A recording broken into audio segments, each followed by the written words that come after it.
नमस्कार, लवली आर्यावर्त में आपका स्वागत है। आप देख रहे हैं लवली आर्यावर्त। मैं संतोष कुमार। आज जो सबसे बड़ी खबर है वो है इंदौर के कारोबारी राजा रघुवंशी की हत्या को लेकर के। 4 तारीख सबसे बड़ा तारीख और सबसे मार्मिक तारीख बोला जाए।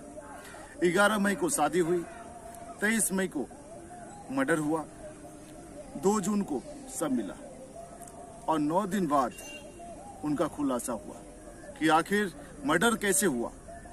मेघालय के बहुचर्चित हनीमून मिस्ट्री से 18वें दिन पर्दा उठ गया। शिलांग में 2 जून को मृत मिले। इंदौर के कारोबारी राजा रघुवंशी की हत्या उसकी पत्नी सोनम ने अपने प्रेमी राज कुशवाहा को सुपारी देकर करवाई। जानिए प्रेमी राज कुशवाहा कौन था। प्रेमी राज सोनम के पिता के लकड़ी के कारखानों में काम क्या करता था। महज उसे काम करते 4 से 5 महीने ही हुए थे। नए मोबाइल और कपड़े दिलाना सोनम का काम था और प्रेमी राज सबके सामने सोनम को दीदी कह के बुलाता था ताकि प्रेमी राज पर किसी को शक न हो। अब बात आ गई लव मैरिज करने की, तो सोनम अपने प्रेमी से कहता है कि पिता हार्ट का पेशेंट है, इसीलिए लव मैरिज संभव नहीं है। जब लव मैरिज संभव नहीं है तो कहीं ना कहीं प्रेमी राज गुस्सा में आ जाता है और प्रेमी राज फिर उनसे कहता है कि अब क्या होगा। तब सोनम कहती है कि मैं विधवा होकर करूंगी तुमसे विवाह। अब इसके बाद प्रेमी राज के साथ 16 मई को एक बहुत बड़ी साजिश रचती है।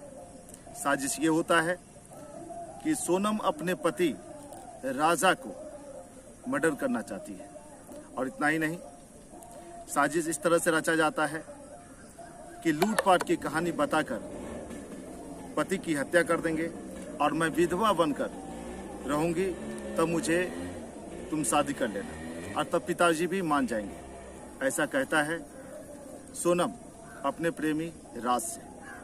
अब जब वो ससुराल में जाके इस तरह से घुल मिल जाती है कि किसी को शक तक नहीं होता कि सोनम के दिमाग में अपने पति राजा के मर्डर का प्लानिंग चल रहा है। आखिर जब ससुराल पक्ष के कभी उसके साजिश पे यानी सोनम के साजिश पे कभी ससुराल पक्ष को कभी शक नहीं हुआ। 21 मई को राजा और सोनम शिलांग पहुंचे हनीमून मनाने के लिए। 23 मई को परिवार से आखिरी बात की। राजा आखिरी बात की 23 मई को परिवार से। 2 जून को राजा का शव मिला और इस हत्या की पूरी साजिश 16 मई को कर चुकी थी सोनम। साजिश इस तरह से था, प्रेमी सोनम अपने प्रेमी राज के साथ एक प्लानिंग करता है। राज को बोलता है कि राजा सोनम के पति जो राजा हैं उनके मारने की सुपारी दी जाए। राज वैसे ही करता है। राज अपने दोस्तों को सुपारी देता है सोनम के पति राजा को मारने के लिए। उनके दोस्त हैं आकाश राजपूत, उम्र है 19 साल, विजय चौहान, उम्र है 22 साल, आनंद कुर्मी। हत्या के बाद सोनम ने फोन तोड़ दिए। आरोपी अपने अपने घर ट्रेन से रवाना हो गए और सोनम अकेली वाराणसी गई। वहां बस स्टैंड पर 2 लोग उसे छोड़ने के लिए आए। इतना ही नहीं, वह बस से अकेले गाजीपुर पहुंचती है और एक ढाबा पे रुकती है, जहां ढाबा मालिक से रोते हुए कहती है कि मेरे पति को शिलांग में लुटेरों ने मार दिया। यानी लुटेरे सारे सामान लूट के मेरे पति को मार दिया और मेरा भी अपहरण कर लिया था। मैं किसी तरह से भाग के यहाँ पे आई हूँ। वो बहुत रोती है, बिलखती है। वो फ़ोन अपने भाई को करती है और भाई वहाँ से पुलिस को फ़ोन करते हैं और पुलिस वहाँ पे पहुँच जाती है। पुलिस की टीम वहाँ पे पहुँचती है। पुलिस की टीम पहुँचने के बाद सारे बात बताती है वो कि लुटेरा मिला था, लुटेरा ने उनके पति को मार दिया है, क्लियर कर देती है वहीं पे।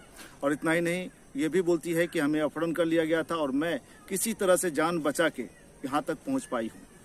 मैं बेकसूर हूँ, मैं पीड़िता हूँ, मैं पीड़ित हूँ, इस तरह से वो पुलिस को कहती है। और सबसे बड़ी जो बात है, वहाँ पे 23 मई को सोनम अपार एकादशी का व्रत किया था। और अपार एकादशी व्रत ये होता है, इसमें मानता है कि यह व्रत पापों से मुक्ति, मनोकामना पूर्ण करने के लिए किया जाता है। लेकिन सोनम ने उसी दिन अपने पति को हत्या का अंजाम दिया। तो कहीं ना कहीं अगर देखा जाए तो सोनम की जो मनसा थी वो कहीं ना कहीं पूरा हो गया। जिसके लिए वो व्रत की थी, एकादशी व्रत, उसकी मनसा पूरी हो गई। कहने का तात्पर्य ये है कि आए दिन अगर कोई भी लड़का शादी करने जाता है, अरेंज मैरिज करने जाता है, तो सबसे पहले उन्हें लड़की से बात करनी चाहिए थी।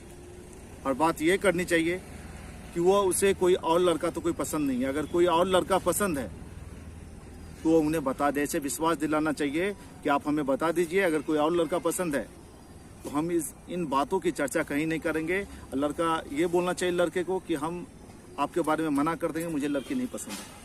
अगर कोई प्रेम विवाह करता है तो उसे सबसे पहले अपने प्रेम का इजहार करना चाहिए और जो लड़की के माता पिता है उनसे कहना चाहिए और उनसे प्रेम विवाह कर लेनी चाहिए। अगर इतना नहीं कर पाता है तो इस तरह से किसी राजा की हत्या नहीं होनी चाहिए थी और नहीं करनी चाहिए। कहीं ना कहीं सोनम को अगर देखा जाए, सोनम एक ऐसी लड़की थी जिसपे इतने दिन रहने के बाद जो ससुराल में रहती है, ससुराल में शक तक नहीं होता, पूरे घुल मिल जाती है।